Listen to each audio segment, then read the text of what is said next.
greatest compliment to Bruce came from Kareem Abdul-Jabbar, who towered over Lee as he did almost everyone else. Abdul said, "Bruce was a true brother in the war against oppression. Having been there himself, he knew. But he emerged with his success with sympathy and understanding for every man, though he continued his fight for those brothers still in the shadows." Yeah, I met Bruce when I was going to school at UCLA. We became friends. See, I was a junior. Bruce was in between jobs. We wanted things through. So, we met by a mutual friend, a guy that writes for Black Belt magazine. Any martial artist realizes that violence is counterproductive to what you really want to be doing, although it is necessary at times. In the advice that Krishna gives, he says that when it's time to fight, you have to fight. Understand you took off unbeknownst to anyone and went to be in a movie with Bruce directly. I thought it was great. We'd always said we would do something like that, if it was at all possible. I was leaving Malaysia. I was going to stop in Hong Kong and see him. So I took the plane from Kuala Lumpur down to Singapore to catch my connection on either to Hong Kong or Manila. I was going to go home by Hong Kong and see Bruce. And when I got down to Singapore, they had all the papers had big fat headlines about Bruce was dead.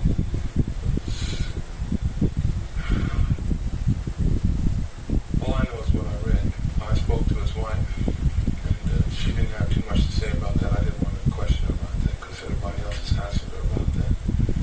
And I don't want to get involved in that, especially seeing how the man is dead. You can't bring him back. MashaAllah, alhamdulillah.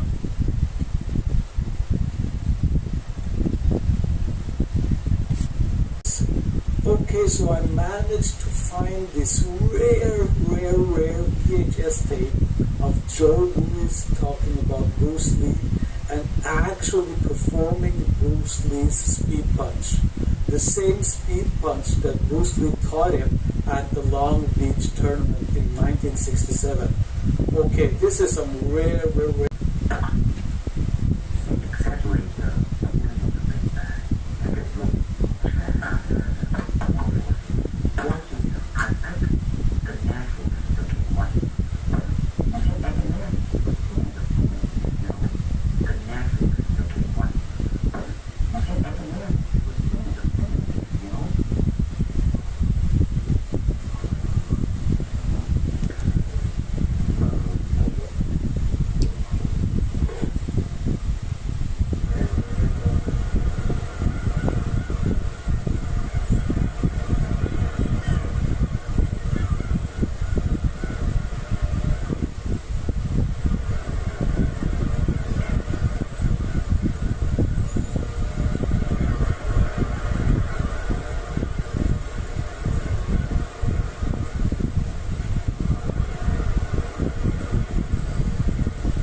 to a saloon in the Old West and seen the fastest guy in the territory standing there with notches all over his gun.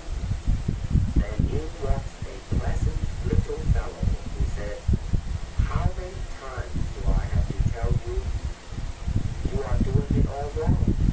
And the other guy listened intently, unmoved.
you've ever practiced the Kung Fu or any of the other martial arts? Kung Fu, yes, Bruce Lee was a great friend of mine. We used to work out together for a long time. I was very close. We were very close friends. It's a very interesting gentleman. Bruce, oh yes, it's really sorry to see him go. What do you think made him so unique? Well, he related everything, his whole life was related to martial arts. He lived, breathed, fought, moved, everything was dedicated to his highest principle of his own self-development, to be creative himself. Bruce Lee was a little Chinese guy who demanded of himself great excellence. I mean, he was a true artist in that respect. He created himself. And that's what I think he was an unusual man. He was beautiful. I don't know what to say about him, because of the perfection that he achieved was awe-inspiring. I mean, he was the fastest moving person you've ever seen. He shot, he was like that, boom, all over the place. We used to work out of his place, and he had a 700-pound bag caught on a big L iron, or what do they call it, stuck in his patio, and it was on a big spring. He would kick that thing and double it over. And I would kick it, and it would double me over.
Probably treasure working with Bruce more than any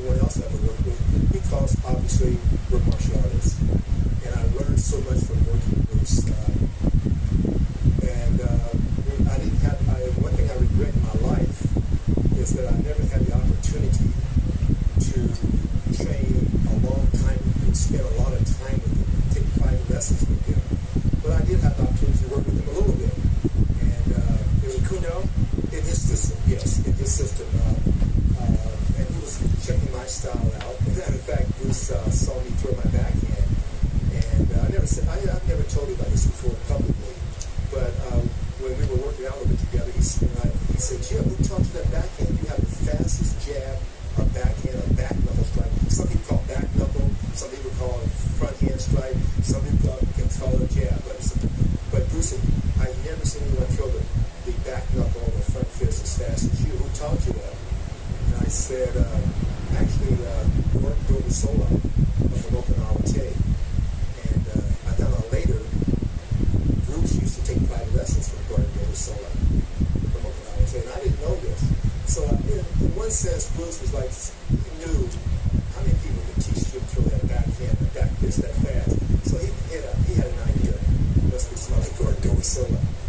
So, and also, I could share some things about Bruce, but maybe I better save it for my... Touched in some way, inspired in some way, or just excited in some way. And it's such a blessing. I now work doing things for the legacy through my foundation and through our licensing business and that sort of thing, but I'm just so amazed and so inspired on a daily basis, and it's really why I want to do what I do in keeping the legacy alive, because I'm inspired by it. If, there hadn't been that depth of philosophy behind it, if there hadn't been so much more to it and so much authenticity to it, then I don't know that I'd be doing what I'm doing today. I had been doing things like judo and Japanese karate and stuff like that, and eventually I began to see other kinds of things. Bruce obviously helped me a good bit, and I would ask him, what do you think I'd try to do this kind of thing? He said, that's pretty good, try that. And we were working like that all the time. He probably didn't mean it, but when I got to Hong Kong, I was there with my wife and my son, who was not yet 2 years old, and the next day I went to see Bruce, and he brought me into his house. He was waiting to see me, and then I saw he had a gym, and I looked at it, and it reminded me of what I had a little bit of at my home, and we began to talk this and that, and he was telling me things, what he could do with kettlebells and stuff and things that I had little contact with at that time, and we kept going on and on and on, and then all of a sudden he began to tell me, show me how you do your sidekick. And I said, okay, but I had done a scene at the park about 3 weeks or 4 weeks prior, where I had my ankle, and I said, oh, well, all right, he's wanting to do this with me, I'll do it, So all of a sudden, I threw a kick, and then he said, let me show how I do mine. And he did. he moved around with a chair, and I didn't know what to do. I was looking over his shoulder like that, and all of a sudden, he stood in front of me for about 15 feet or something like that. And he did a hop, skip, and a jump, and he hit my other back, and he knocked me clear across on my heels like this, going into a chair like that, and the chair fell down the road. And I got up, and I saw he was very kind of quiet and anxious about this. And I said, listen, it's okay. I mean, I didn't get hurt. He says, I know, but that's my best chair. And it was the same chair that he had everybody else do the same thing with me that I discovered later. Stand behind it, and then he'd kick, and you'd go back, boom, you'd hit this chair. But I had broken it. I was the only one that had broken it. Okay. I love Bruce Lee. We were really close friends for many, many years, over 10. And training partner. And I got $500 a week when I was making $10,000 to $12,000 a week in my real estate business. My wife of 44 years now said, "Why are you doing this?" And I said, "I just love Bruce. He's my first close Chinese friend. I can take these hits, and everybody's afraid of him. And I've been trained with him. I can take the hits." And Bruce wanted to do everything real. He really, Freddie and Paul can tell you, Bruce got hurt a lot in this thing. He got bit by a snake. He got hurt by the windows. He got cut with a glass thing. We